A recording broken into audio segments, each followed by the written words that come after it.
Magandang umaga po sa inyong lahat. You know, I became famous among the Cubao clergy last year because of luck. Sabi nila, literal na swerte daw po ako.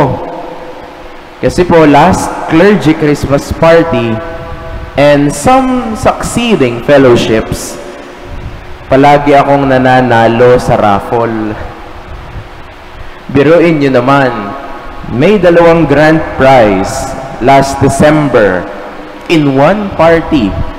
Parehas na pangalan ko ang nabunot. And so after that incident, whenever there is a raffle draw, inahawakan muna nila yung braso ko kasi para daw manalo din sila. Kasi swerte daw po ako.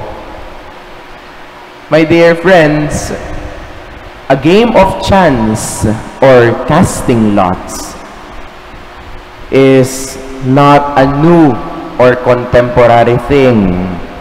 Ancient practice na po ang game of chance.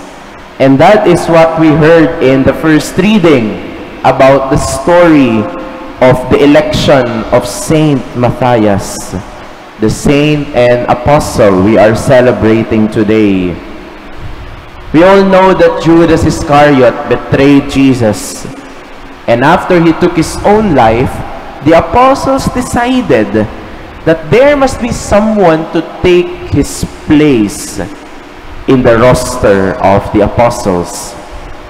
Kaya po matapos silang magdasal, mag-assess ng mga bagay-bagay, mag-consult, at pumili ng 2 finalists para sa posisyon, they casted lots. They had discernment, and then they had their game of chance. Kung siguro po sa panahon natin, ang ginawa nila ay nag-toss coin sila kung sino ang mapipili. This practice, my dear friends, is mentioned 70 times in the Old Testament and 7 times in New Testament. And this practice occurs most often whenever there is a serious matter to be decided, whenever they want God's intervention to be there. Para yung magiging desisyon po nila, sigurado sila na gusto rin ng Diyos. At yung kanilang matter na pag-iisipan, yung mapipili nila, sure sila na God's will iyon.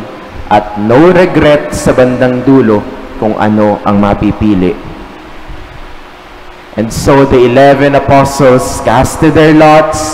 Lo and behold, Saint Matthias was chosen to take the vacant spot of Judas.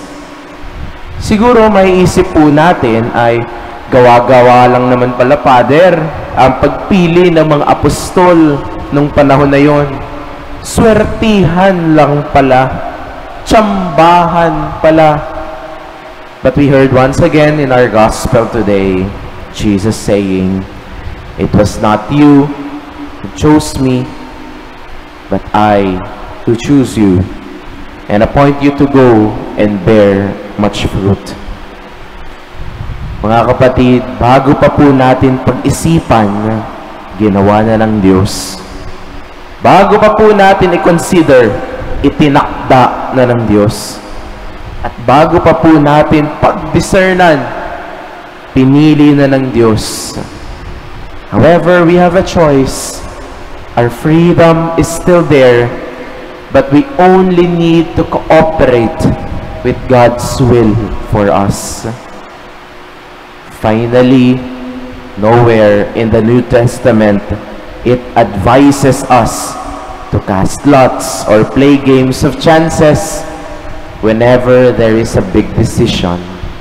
Never pong in-advise o itinuro ni Jesus na mag-toss coin kayo kapag mamimili kayo ng desisyon sa buhay. Bakit? It's because the Word of God has been given to us already.